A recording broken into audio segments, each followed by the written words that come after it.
I would like to announce that a quorum is present, the meeting is duly called, and a notice of the meeting has been posted in accordance with the Texas Open Meetings Act.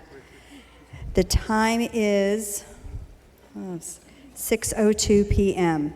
The following board members are in attendance: Catherine Sells, Sheila Taylor, Michelle Akateb, Dr. Stacy Barker, Dr. Buddy Bonner, Jenny Prosnick. Board member Allison Lasson is unable to attend this evening's meeting. I've asked board member Stacy Barker to lead us in prayer. Thank you, Madam President. If you so choose, will you pray with me? Almighty Father, you are the God who provided Moses with strength and wisdom and endurance to lead his community through trying times, through strife and discord, through lack and want, through doubt and uncertainty. You walked with him and the people, leading as a pillar of fire in the darkness toward the promise of a future that Moses could only glimpse from the banks of the Jordan. Grant us the same strength and wisdom and endurance to lead this community through these trying times, through strife and discord, through lack and want, through doubt and uncertainty. Walk with us, lighting our path toward the promise of our future as a district that will extend beyond our tenure as leaders here. Tonight especially, open our minds and our hearts to listen with discernment and empathy for one another. Look with favor upon our district, our staff, our students, our parents, and our community. In the name of the Father, the Son, and the Holy Spirit, amen. Please join us in the Pledge of Allegiance and the Texas pledges. I pledge allegiance to the flag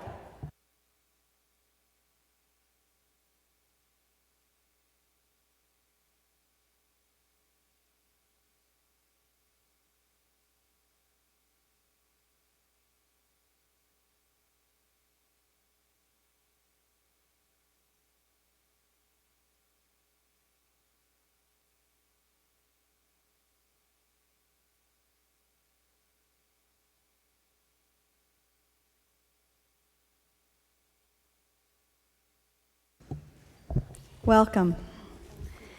The next item on the agenda is a presentation on the boundary line adjustments and school retirements for the Flower Mound High School feeder. I understand that administration has a presentation this evening, and following the presentation, we will move on to the next item, which is public comment. First item is to provide information and receive feedback on the boundary line adjustments and school retirements in the Flower Mound High School feeder. Dr. Rapp.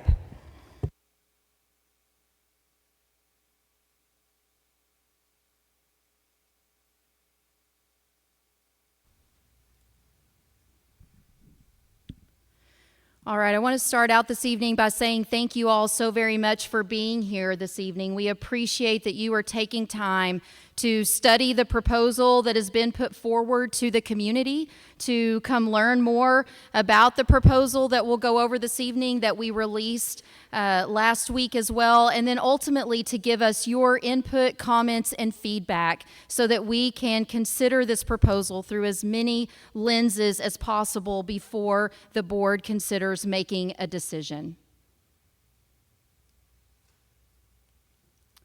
The proposals that we put before the community ultimately first address the enrollment decline that is occurring in each of the 5 LISD feeder patterns.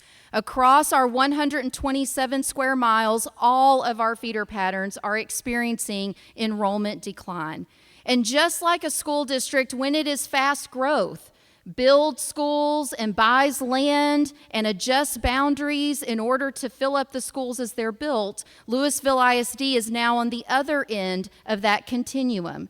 As our enrollment is no longer over 53,000, and we're projected over the next 10 years to hit an enrollment of about 45,000, and our demographer last night even said that enrollment could be as low as 44,000. And so now we have to go back and look at all the schools that were built during our fast growth time period and ask, are all of those schools needed with the capacity that they have as we face the enrollment decline that we're facing? The proposals also look at our current and projected utilization of space in our neighboring schools. They look at what the efficiency assessment scores are, and ultimately we know in our district that when you have an elementary school that's over 540 to 550 students or more, you also have access to additional special staff, additional counselors, and additional assistant principals because our staffing models are based on enrollment. And as our enrollment has declined in our elementary schools, that can impact the access to specials that elementary schools once had when they had a larger population. We also take into account with this proposal the analysis of operational cost, and ultimately knowing that as inflation continues to rise and operational costs continue to increase, that we have to consider what it takes to run all of the buildings that we currently own in Louisville ISD.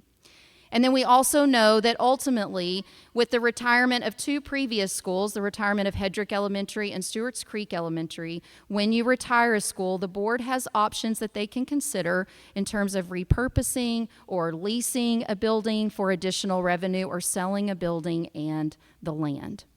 As I go through this proposal tonight, I definitely know that there is no harder conversation to have in a community than to talk about the potential retirement of a beloved school. We love our schools and our communities in Louisville ISD. And so I offer this proposal to the community tonight, humbly and knowing that these conversations are extremely hard to lead a school district through with the enrollment decline that we're facing. I'm going to talk first about the proposal for the retirement of Garden Ridge Elementary. The retirement of Garden Ridge Elementary, if you've studied the proposal prior to coming in here tonight, you know that it impacts the neighboring elementary schools of Forest Vista and Donald. All three of these schools currently feed and are zoned to Forestwood Middle School. So this proposal continues to ensure that students will be zoned to Forestwood Middle School and on to Flower Mound High School. In the early 2000s, Garden Ridge had an enrollment of over 700 students. And in fact, it had 6 portables as it met the need of those 700 students. And we know with the enrollment decline that we have, it now has 202 zoned students. Donald and Forest Vista were ultimately built to be bigger buildings. Donald is able to serve students up to over 800 and Forest Vista over 900 students. And Garden Ridge was not built as big as those other 2 schools, and you can see that maximum capacity at 594 students, which is why they had to have so many portables back in the early 2000s when they were meeting the needs of over 700 students. So let's take a look at what would that projected enrollment be like for Donald Elementary. Donald Elementary, the new projected enrollment would be 775 students. It currently is home to 523 students. In the early 2000s, Donald had over 750 students as well. And it now is currently home to 336 zoned students. We know ultimately that through allowing in-district transfers and out-of-district transfers, that has increased some of the enrollment in our facilities and allowed our zoned neighborhoods to be able to have their schools longer because we've been able to add some enrollment to them through transfers. When we look at the revised optimal capacity of Donald Elementary at 814 students, we're able to ultimately impact as a district the optimal capacity of our buildings by what type of special education or pre-K programs that are placed in those buildings. And it is not uncommon as a district for us from year to year even, prior to any possible retirements, to move some special ed programs across our district as we work to maximize our space and staff. We ultimately know that as enrollment has declined in almost all of our elementary schools, they have begun to use classrooms that were once home to 22 students in different ways. And so when we have a revised optimal capacity, that means we've gone back and looked at Donald and looked at how it was utilized when it had over 750 students and how it accomplished using the classrooms for that space, and that it can meet that enrollment again. Donald provides a STEM Academy experience with our engineering curriculum. The current students who are zoned to Donald would remain zoned to Donald in this proposal. With the larger enrollment, there would be additional specials teachers added, along with an additional counselor and assistant principal. Students who are currently on a transfer to Garden Ridge would be provided a space at Donald Elementary STEM Academy. And if a family decided that's not where they wanted their student to transfer to, then they could apply for a transfer to another one of our wonderful LISD schools, or they could return to their zoned neighborhood campus. And ultimately, as I said, all students from Donald would then continue on to Forestwood Middle School. How would these proposed changes impact Forest Vista Elementary? The new projected enrollment for Forest Vista would be 630 students. It currently has an enrollment of 557 students. Similar to Garden Ridge and to Donald, Forest Vista in the early 2000s was home to over 850 zoned students that were coming through its classrooms every day. And it now has 396 zoned students. This campus has an additional STEM specials rotation already for students because it's home to a pre-K program that we have. Current students who attend Forest Vista would remain zoned to Forest Vista, and then Forest Vista students would all continue on to Forestwood Middle School. So as I shared, the assignment of our special education programs does vary across Louisville ISD. As all of you know, we do not repeat special education programs across all of our elementary schools. So Garden Ridge is home to our wonderful comms program along with our FLS programs. And we are so proud of the special education services that we provide in our school district. And we know that keeping the students and the staff intact when you relocate a special education program is very important. And any time that we have to relocate a special education program, that is what we work to do. And as I said, we have relocated special education programs that have had nothing to do with retirement of buildings as we have moved things around with space in schools. So in this proposal, Garden Ridge Elementary, the COM program, would be relocated to Wellington Elementary School, as Wellington also has a decline in enrollment. And our FLS programs would be relocated to Forest Vista, as Forest Vista still has space even to accept additional students even after the boundary change with the potential retirement of Garden Ridge. So the proposed boundary map that you have access to online, the Garden Ridge zone is down there to my right, and it is now divided into two sections. The green section would go on to Donald Elementary, and the purple section would go on to Forest Vista. The other change that we have in the Flower Mound feeder to share tonight is an adjustment to the Bluebonnet Elementary attendance zone boundary. Bluebonnet Elementary is one of the schools that is experiencing growth in their enrollment in our school district. So their efficiency assessment was a 4 out of 4 because they are nearing capacity and are forecasted to be over capacity. The optimal capacity for Bluebonnet is 680 students. The current enrollment is 673, and they're forecasted to be over 700 students in the next 10 years. The neighboring school of Old Settlers Elementary had an efficiency assessment score of a 1 out of 4. It is well below capacity. It has an optimal capacity of over 1,000 students. And the current enrollment for Old Settlers Elementary is 469 kids. So with Old Settlers Elementary below capacity and with Bluebonnet Elementary above capacity, this proposed boundary change allows us to address both efficiency assessment scores by relocating the proposed neighborhood from Bluebonnet Elementary to Old Settlers Elementary. Old Settlers is already an elementary that is split. The students there feed into McCamey Middle School and into Shadow Ridge Middle School. The Bluebonnet Elementary students is a feeder for Shadow Ridge Middle School. So in this proposal, the new projected enrollment for Bluebonnet Elementary would be 566 students, now adjusting and taking that enrollment below its optimal capacity. And the new projected enrollment for Old Settlers Elementary would go up a little bit and become 516, with Old Settlers also having additional space to continue to house additional programs for the school district as we continue to meet the needs of students in our special programs. The neighborhood that is proposed to be rezoned would be DFW Lakeside. It would be relocated from Bluebonnet to Old Settlers, and that area is west of 2499. These students were going to go to Shadow Ridge Middle School if they had been at Bluebonnet, and so they will continue to be able to go on to Shadow Ridge Middle School in this proposal because Old Settlers, again, feeds both of those middle schools.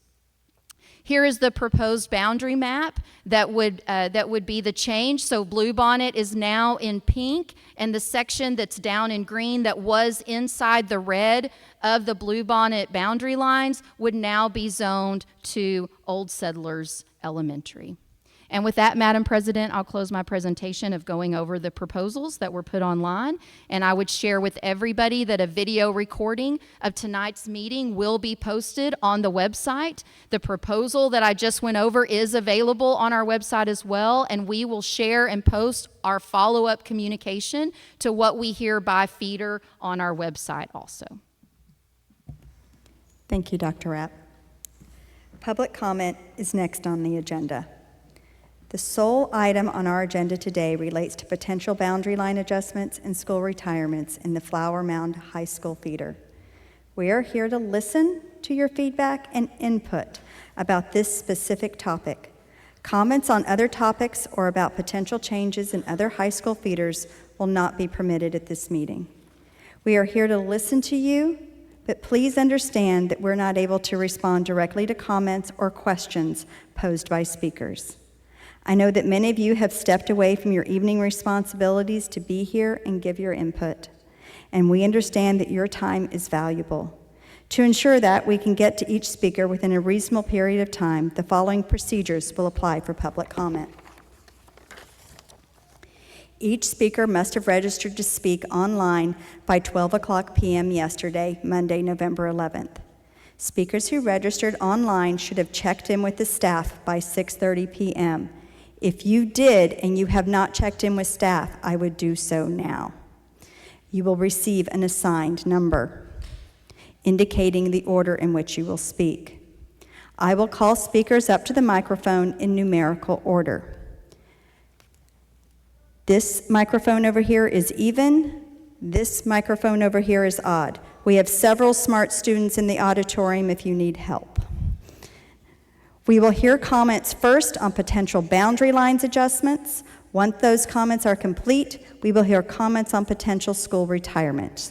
Each speaker will be given 3 minutes to speak. When your number is called, please make your way to the front.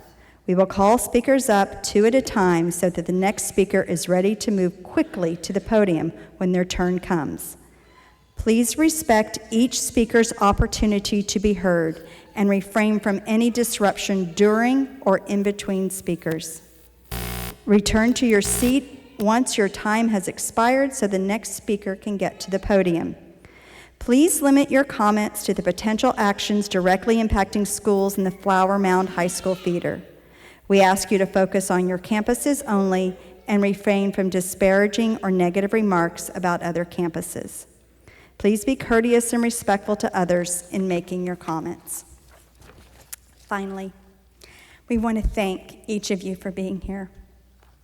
The sole purpose of this meeting is to share information with you and to hear your input about these important issues. We love that you love your schools.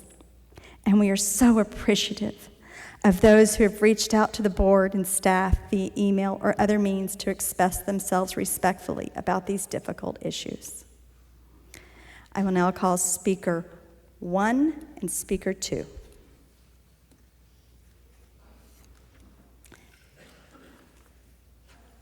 Let's check.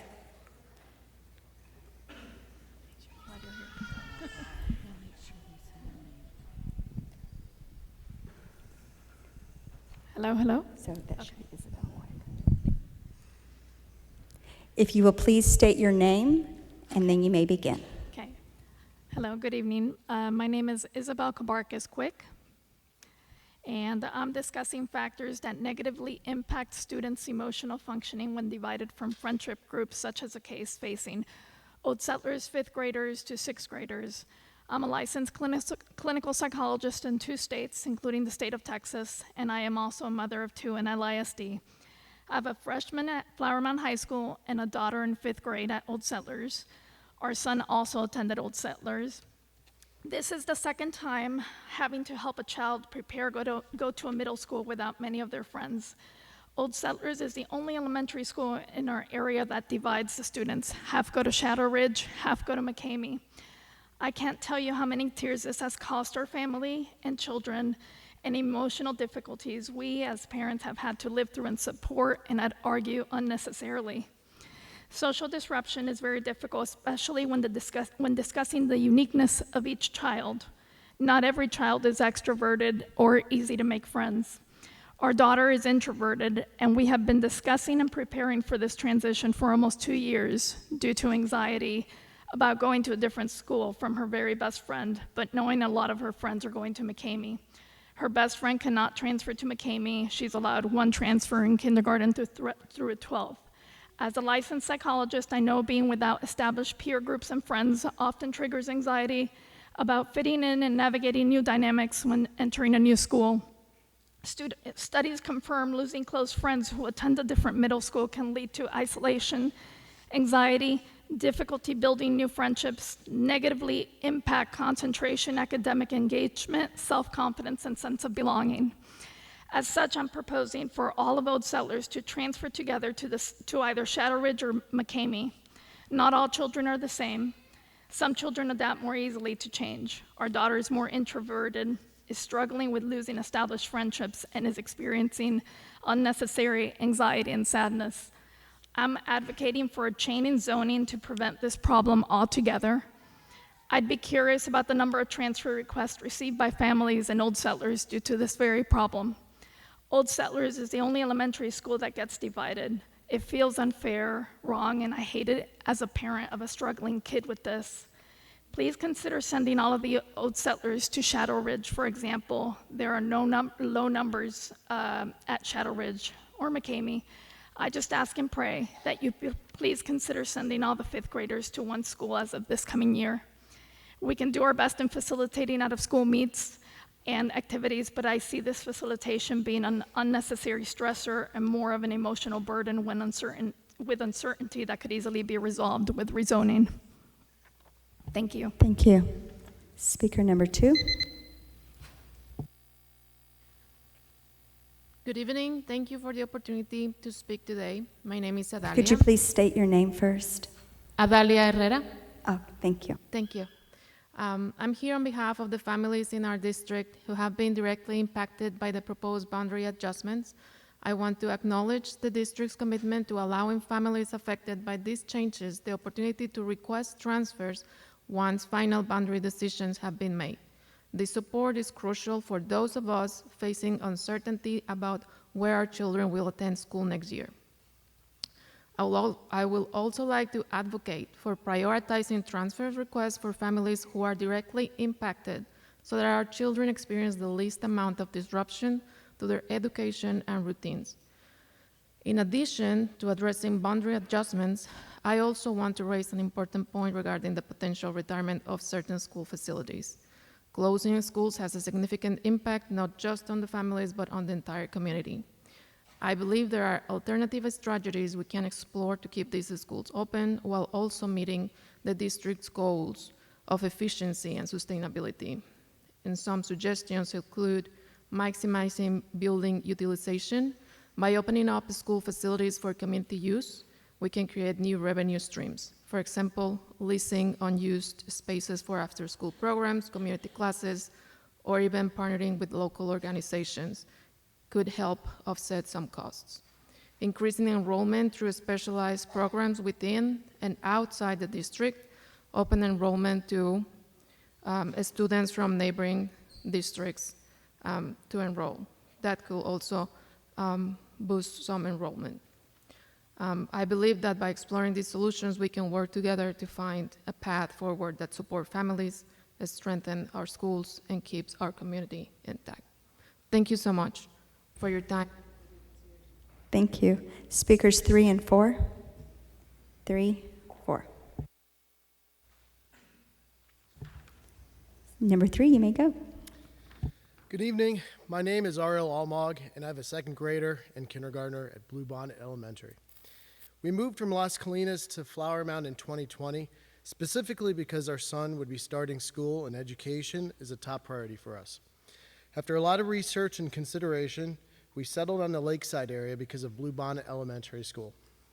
The school aligned perfectly with our educational values and has since provided an environment where our children are thriving academically, socially, and emotionally. While at Bluebonnet, our kids have formed strong friendships, connected with compassionate teachers, and developed a genuine love for learning. They are deeply engaged with the curriculum, and moving to a new school would disrupt this important academic growth and could hinder their progress.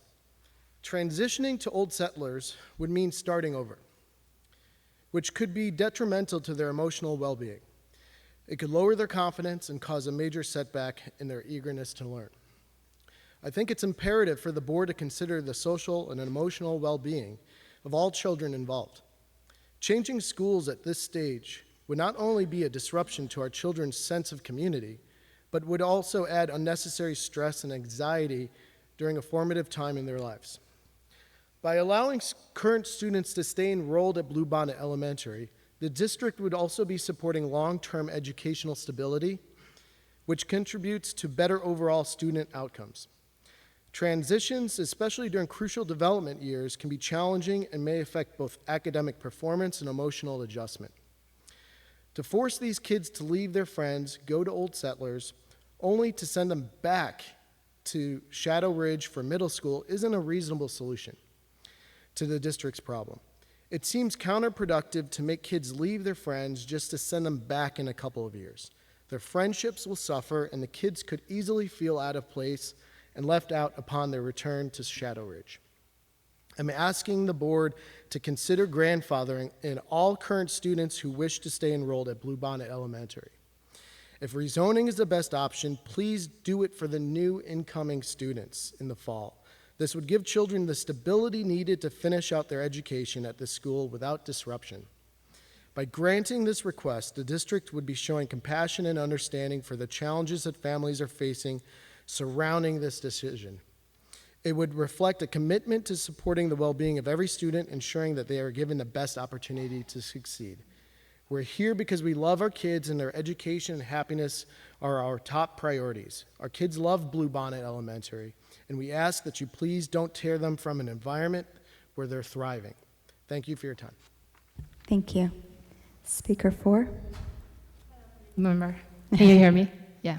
I don't have a draft of speaking points, but my name is Yun Zhan, and I'm actually currently a resident of DFW Lakeside as well. We have a very similar consideration when we moved into this specific school district for Bluebonnet Elementary School. My daughter has been with Bluebonnet since kindergarten. She's now a second grade. I know by looking at the FAQ, given the current policy, only third grade, actually fourth grade and above, allowed to actually transfer back to Bluebonnet Elementary School. My argument is really my daughter being in second grade, she's already developing and grows with the community, the school for 3 very essential years of her initial growth, and trying to make her understand the reason being this kind of complexity in order for her to transfer from Bluebonnet to Old Settler is going to be very hard for her age specifically. And second point is really her great attachment to her school, the teacher, the friends, and it is going to be a really difficult time for her to adjust to the new environment. So our family, they asked really for the district to consider similarly, like to grandfather the policy to the current students, regardless of their grade.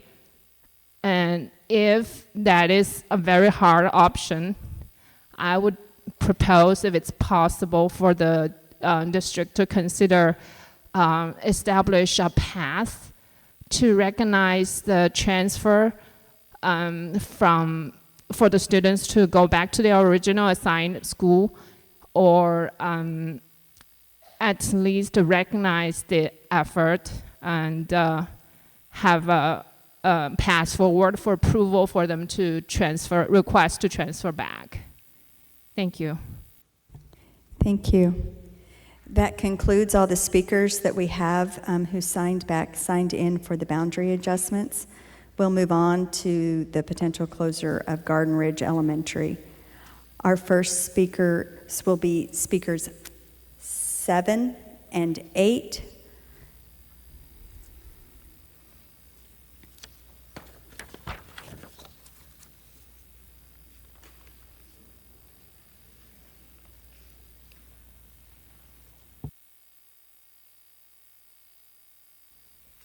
Okay. Can everybody hear me? Yes. My name is Margaret Cusick. I am a Garden Ridge parent. As a community member, it's very disappointing to see our school district giving hope to families that may not have the decisions go in their favor for closure. I would implore that you consider not sharing any more information about our beautifully renovated campus if our children are not going to be able to enjoy it for years to come.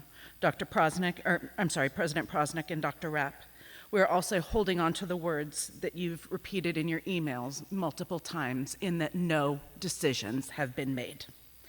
This gives our families hope that Garden Ridge Elementary will in fact stay open. Quite frankly, at times the parents of GRE have felt the decisions have in fact already been made, and that the board is just taking the requisite steps to check off all of the boxes for closure. It will be yet another disappointment if we are coming here in the hopes that you'll keep Garden Ridge open, when in fact this is not something that you're even considering. The only option that has been presented to GRE has been closure. Why have not other options been on the table for us? Why can't we be rezoned? We have the ability to take on a new overcapacity campus. You could zone some of those kids for us. We would love to add more programs, and instead you're asking us to put kids that can walk and ride their bikes to school on a bus, which is going to lead to increased funding. So adding buses and then creating and retrofitting classrooms on other campuses for our FLS and for our COM kids will be additional expenditures that I'm not sure that we're completely considering in this. Lastly, the graphics from the recent report emails show that the GRE campuses and the additional renovations are on track and going smoothly, which again gives us hope that our Garden Ridge will be able to stay open. We are hopeful to see that our campus in the future, and we're hopeful to see the kids walking and biking to school. And it's good to know that our construction is on track if that's what it's for. To close, we had some petitions that were sent out that had over, 2,000 signatures. And one parent is quoted as saying, "GRE is our family. I didn't have a good opinion of public school at all until I toured GRE 7 years ago. I had always planned to homeschool, but the teachers and staff at this school are amazing, enough for me to trust my children into their care. Not only do they provide an amazing education, but they have taught my children all the important life and emotional skills that are important to me as a mom. I have nothing but good things to say about each teacher and staff member, and they truly love and care about each child individually. They have been a huge support to me as a mother, not to mention we cannot leave all the money that was recently spent on renovation to go to waste. I would 100% do fundraising, do whatever it takes to keep the school open, and it goes on. Thank you. Thank you.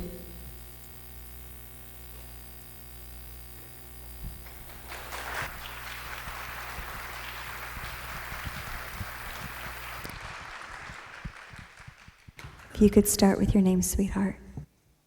Hi, my name is Nova Johnson. I'm a second grader at Garden Ridge Elementary. GRE is important to the community because kids can walk or ride bikes to school. I love when the 5th graders and staff greet me by my name at the door every morning. I can't wait to be on the safety patrol so I can make kids feel special too. GRE has fun events like Trunk or Treat, Back to School Bash, and Spring Carnival. I get to be in a lot of clubs like Chess Club, Music Club, Art Club, and Running Club, and Makery Club. I love that our counselor teaches me lessons to help me feel better.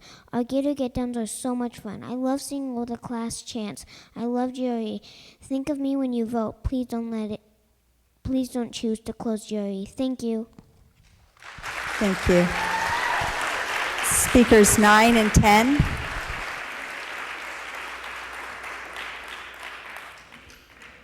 You're up. Hi, my name is Hadley Willis, and I'm a 5th grader at Garden Ridge Elementary. I have gone to Garden Ridge Elementary since kindergarten. I learned how to read and write here. My brother Jacob comes here too. He's in 1st grade. Since being a part of Garden Ridge, things have really changed. At first, things were good in kindergarten, but then 2020 COVID hit, and we were all sent home to learn from home. When we came back to school, our reading and writing wasn't great because we missed out on a lot of learning time being at home. My mom and dad both had to work, so they couldn't teach us well as teachers could. But we worked really hard, and I caught up. In 2nd grade, my teacher noticed that I had a hard time with my focus, and I got tested, and I have the superpower of ADD. My mind runs really fast, but I take medication to help control that. I get to see Nurse Sheila every day and love the hugs she loves and gives me. And I have the opportunity to do lots of things. Since being at Garden Ridge, we have a lot of new teachers with a lot of experience who have really expanded the things I can try, like art club, chess club, reading clubs. Did you know that a lot of mom and dads meet our campus after school and have playdates with friends, and that I can walk home from school from where I live? I have been a part of student council, choir, volleyball club, and broadcasting. Did you know you were even featured for broadcasting on NBC News with Lester Holt? It would be sad for me not to return to Garden Ridge as a senior to do my walk here. Where would I go? I never went to Forest Vista or Donald. Please keep Garden Ridge open for my younger friends and brother. Thank you. Thank you.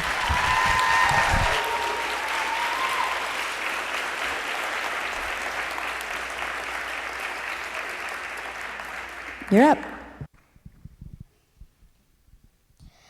I am Julie Johnson. I'm in 3rd grade at Garden Ridge Elementary. Being at the school is a blessing from God. My teachers inspired me to be the best person I can be. When I first started school, I would not talk to anyone until one of my teachers helped me not be shy anymore. Now I am speaking to you all. My teachers are a great help. Our teachers are a great help to our community. I enjoy all the after-school clubs, art club, music listening masters, running club. Art inspires me to be creative. Music inspires me to listen to different music I never heard before. Running club inspires me to be fit. I love being at Garden Ridge. Think of me when you make the choice, and please do not close GRE. Thank you. Thank you.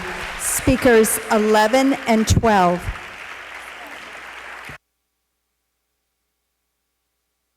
I'd like the minutes to reflect that Dr. Barker is leaving the meeting at 6:41. We still have quorum. All right, Speaker 11, you're up. Good evening. My name is Rachel Rivera, and I have 3 Garden Ridge Gators. 2 are currently in 3rd grade, and my son is in 6th grade at Forestwood. I wanted to speak tonight on the optimal capacities that have been presented in the proposal to retire Garden Ridge Elementary. The proposal and CEC data speak of optimal capacity as the goal. Optimal capacity is calculated as the max number of students a school can hold, while still allowing for special education and other programs that may require smaller student-to-teacher ratios. The optimal capacity numbers have been increased from the original calculations for both Donald and Forest Vista, although no transparency or data has been provided as to how these increases were determined, what programs and/or special education space will be consolidated or lost due to this additional capacity. I believe the phrase optimal is misleading. This is only optimal in operational cost per student and does not account for what our students and teachers need to be successful. I would argue that filling a school to the brim is not optimal for anyone, as many programs will be more limited, including after-school clubs that all my little friends just mentioned, that often have a cap on the number of students that may participate in a given year. Even at GRE, many of these clubs do not have space for all the students that want to participate. GRE provides so many opportunities for our children to participate in clubs that encourage and grow their creativity, interests, and leadership skills. Our proposed campus sizes will now be more than double our current size, which will greatly limit our students' opportunities to join these programs. Had the Donald and Forest Vista staff and parents been properly provided information on what their schools look like next year with the proposed additional 252 or 73 students? Many parents saw that their school was not listed for boundary adjustments or retirement and did not realize the changes would also affect their schools. This process has felt rushed. Many parents did not know this closure was being discussed until the October 7th email listing GRE for potential closure. It's only been a month since we first knew it was a possibility, and the opportunities for feedback have been limited, and responses to our questions have been vague. Why is there such a rush to make significant decisions that will affect our children, our teachers, our staff, our parents, and our communities? Thank you. Thank you. Speaker 12.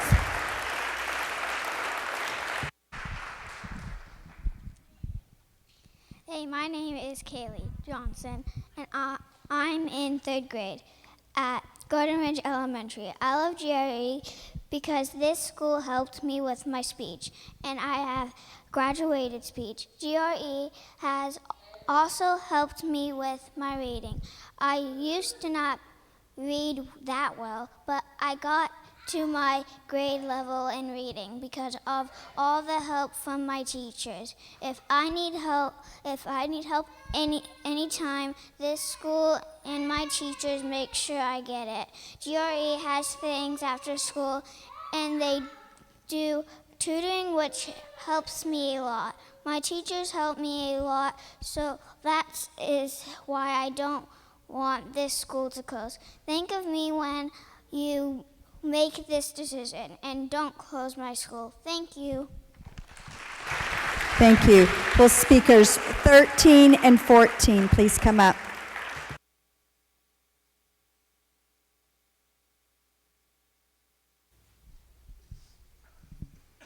You may proceed. Hi. Good evening. My name is Karen Ray. I have a daughter who attends GRE, and tonight I wanted to talk about a program that I have not seen mentioned in any of the CEC data or presentations, Extended School Days, or ESD. Many of the Garden Ridge parents rely on ESD option at Garden Ridge for after-school care, myself included. This program is limited to 70 students at most sites. Both Donald and Forest Vista are currently closed to new enrollment with a closed waiting list. What, if any, changes are being made to the program to account for the additional students that would be zoned at both of these schools? Will Garden Ridge ESD students be promised space at their new schools? The ESD program provides revenues to the district. These revenues would be lost if GRE closes. Dual income families are expected to represent an increasing share of LISD enrollees due to the high housing costs in the area. Reducing access to after-school care may discourage dual-income families from LISD, exacerbating problems with projected enrollment. Additionally, ESD needs for GRE families are likely to increase as less students will be able to walk home from school due to the distance.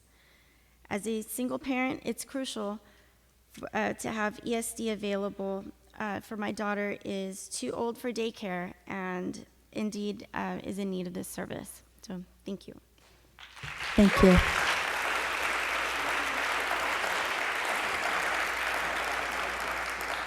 You may proceed. My name is Sarah Lynn Johnson. I have 3 students at Garden Ridge Elementary, 1 in 2nd grade and 2 in 3rd. Thank you for the opportunity to speak.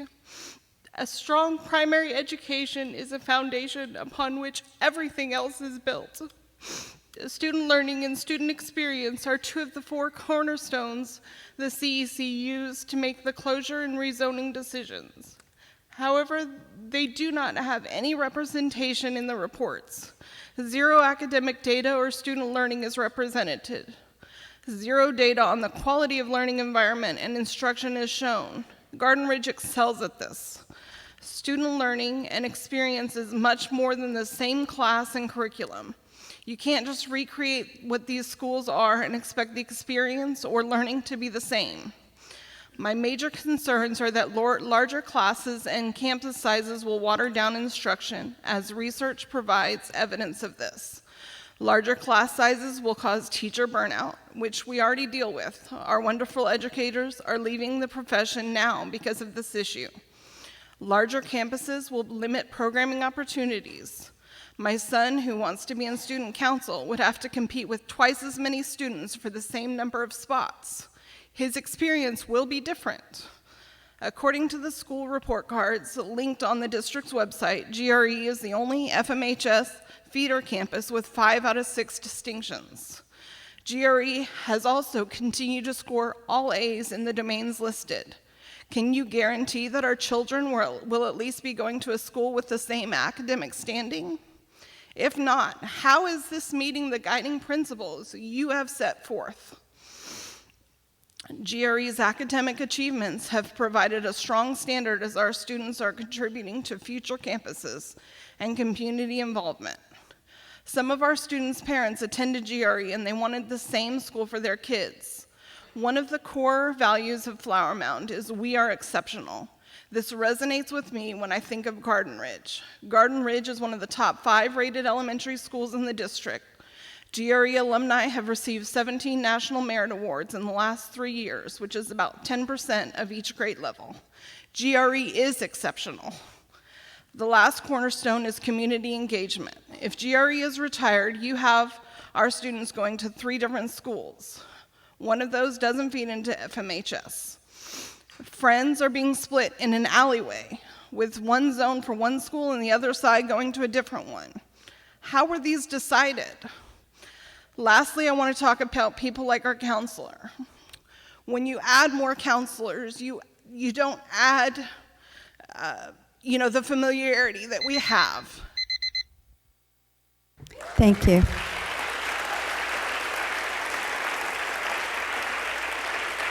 I've been notified that speaker number 6 signed in and it didn't show up on my thing, so speaker 6, this microphone.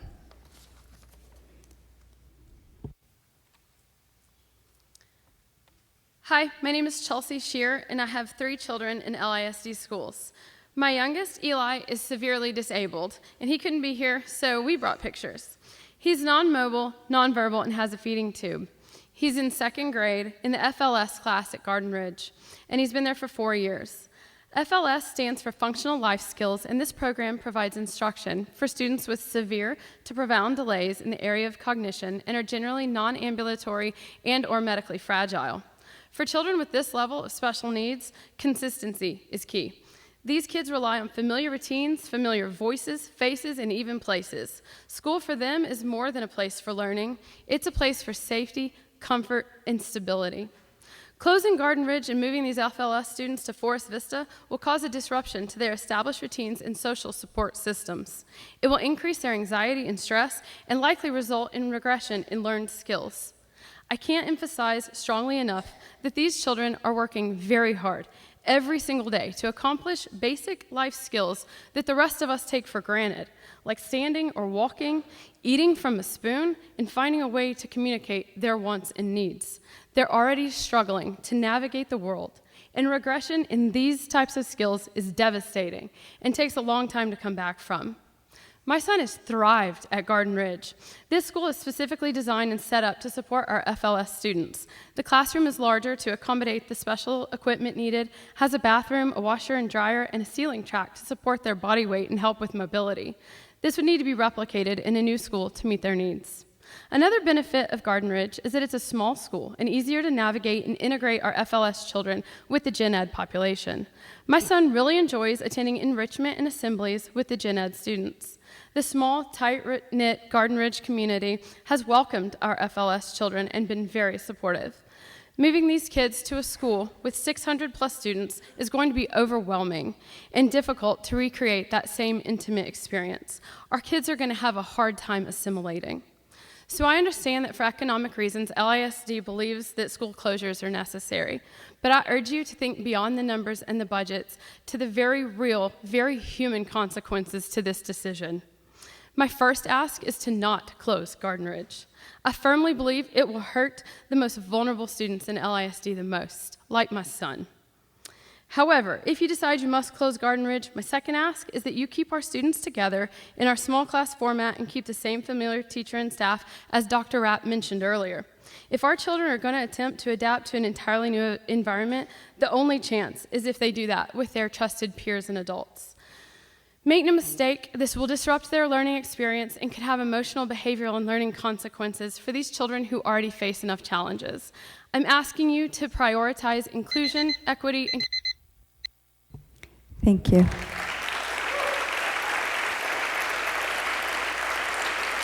We'll now resume with speakers 15 and 16.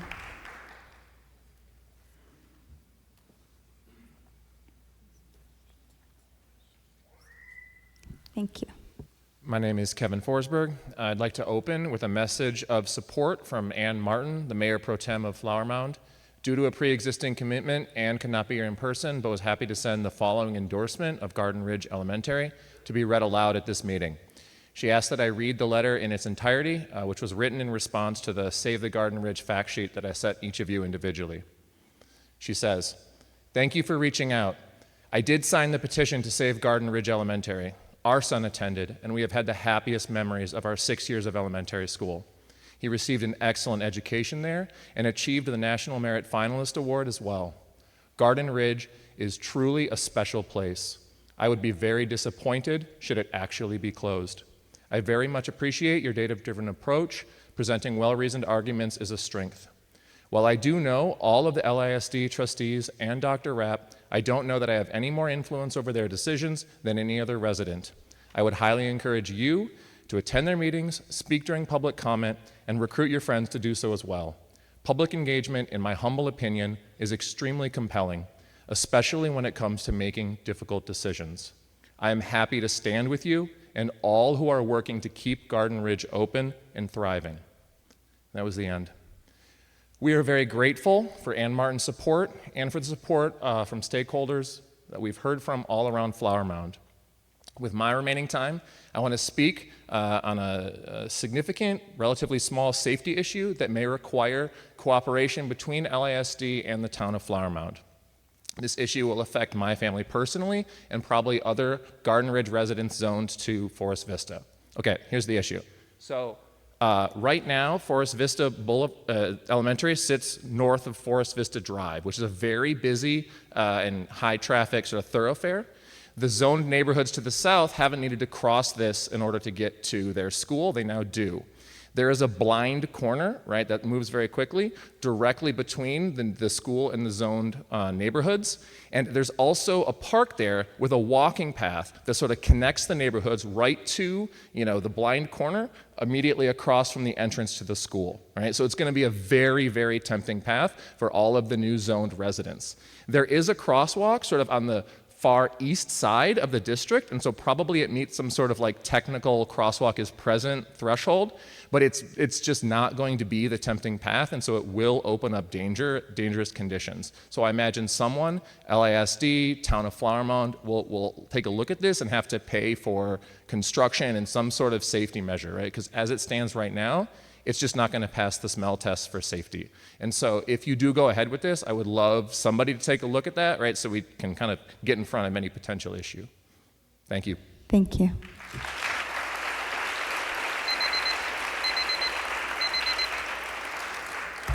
You're up. Good evening. I am Mark Wagner, father of 5 who came up through LISD, grandfather of soon to be 14, 3 of which are students in LISD, 2 of which attend an elementary school that you're proposing to close.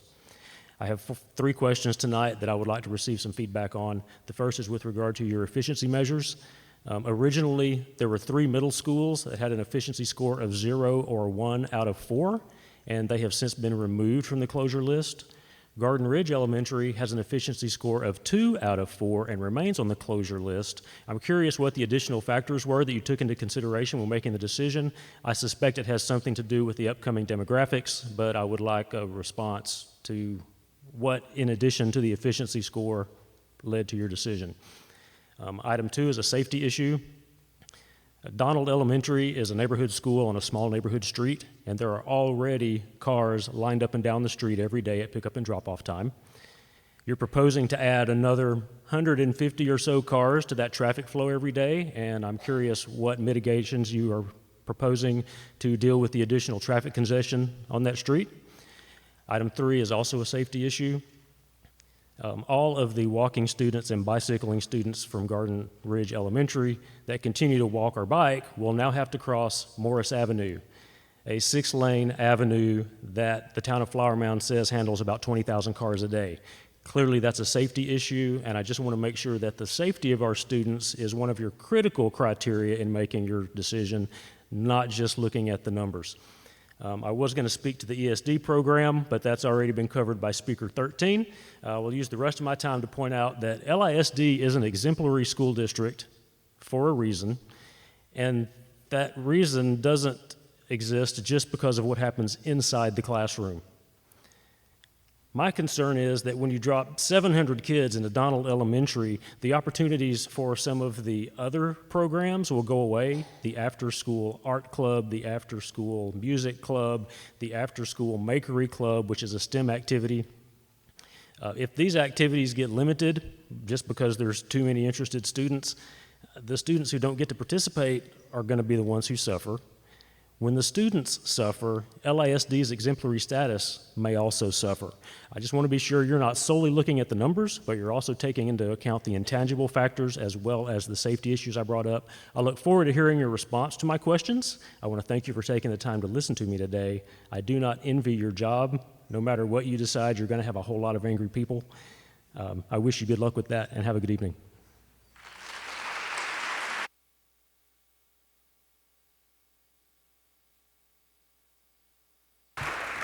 Speakers 17 and 18.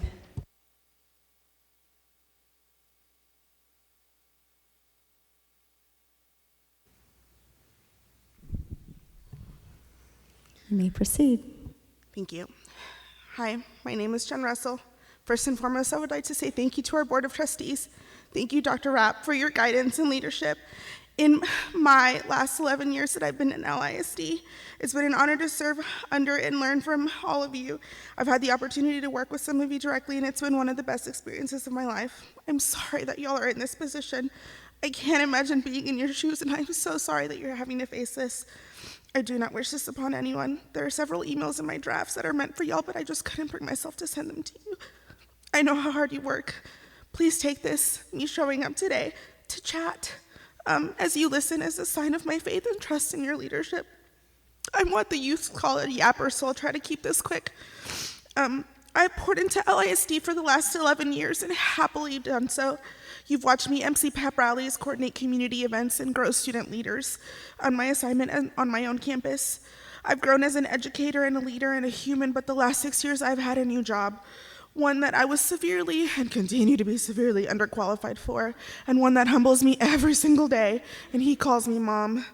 The Russell Sprout is a proud Gator. At least once a day in my house, you hear, alligator, alligator. He loves his school. I have seen him grow so much over the last 2 years, and my fears that he would fade into a mass of students have been quelled as he is greeted by name by all the staff as he walks in the halls. His big dream is to be an engineer like his dad, but his everyday dream is to be a bike rider like the big kids he sees every day on his walk to school. It's a great day on Saddleback Lane, as we like to say. You may think that these little dreams don't matter. I know that they do, I promise. But he can dream because of his confidence that his teachers and counselor have instilled in him. GRE has not only been a resource for him, but for me as well. Remember that job I'm severely underqualified for? Well, GRE has provided me a parent group, play dates, teammates, and a teacher who not only teaches kindergarten, but also parents as well. Thank you, Mrs. Werner. We have added a second Russell Sprout since our Gator started at GRE, and Big Brother's already talking about what it's going to be like when his little brother goes to school and he gets to walk him to school. He can't wait to walk hand in hand, and I continue to have first period off so that I can do that as well with them. I'm not above begging at this point. Please keep our gem of a school open. It houses my whole world and our whole world in it every single day.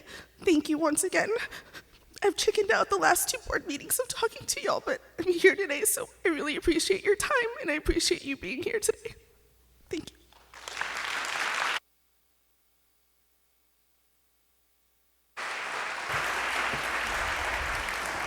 Sir, Can everybody hear me okay? I can hear you. Excellent.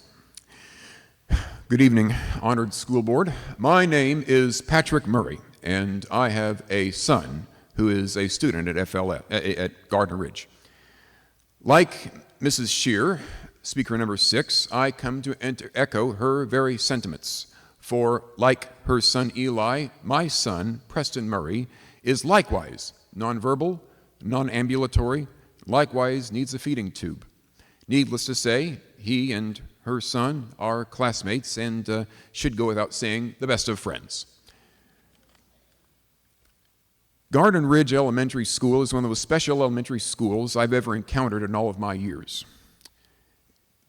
My son, given his numerous challenges and hardships, would seem to have very little going for him in life. However, he and his friends in the FLS class have thrived, much to my amazement and much to the amazement of my dear wife, but it's also much to our immense joy.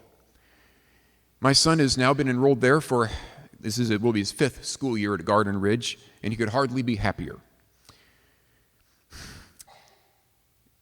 He has, in recent years, gone through 3. He is now in his 3rd elementary, different teacher at FLS. And for kids like that non-continuity would be very much detrimental to them, but nevertheless, he and his friends have continued to thrive at Garden Ridge because their FLS program is that strong, that effective, and that special. I have come to the conclusion that Garden Ridge Elementary's distinctive competency is its FLS class and other special ed programs. And I remain very, very skeptical and concerned that you would be able to recreate and replicate this distinctive competency elsewhere, even at Forest Elementary, which is, I'm sure, a fine elementary school in its own right. But it's worth noting that GRE has the only FLS classroom among Flower Mound High School feeder systems that includes a wheelchair lift, a washing machine, a sensory wall, a specialized staff, and more. And that, again, to reiterate the point, leaves me very skeptical that you could replicate this distinctive competency elsewhere. I thus strongly, respectfully, and indeed adamantly implore you not to close GRE, if nothing else for the sake of preserving and growing and nurturing this very distinctive competency. And if you do the unthinkable, at least have the decency to try to recreate these facilities elsewhere. That is, it will at least be the proper and just thing for my son and for Mrs. Shears and other well-deserving kids. Thank you very much. Thank you. That concludes all of our speakers who signed up and signed in tonight. I want to thank everybody who spoke or submitted comments tonight. Your input is greatly appreciated by the board as we move forward. I understand that you want to hear from the board, and you will have that opportunity on December the 2nd during our work session.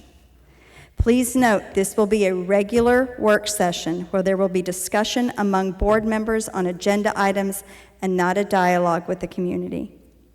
I want to thank you all so much for being respectful and thoughtful throughout this process. As a board, we aim to make decisions with the best interest of the whole district in mind. And with that, if there is no further business, this meeting is adjourned. The time is 7:06 p.m. Have a pleasant evening.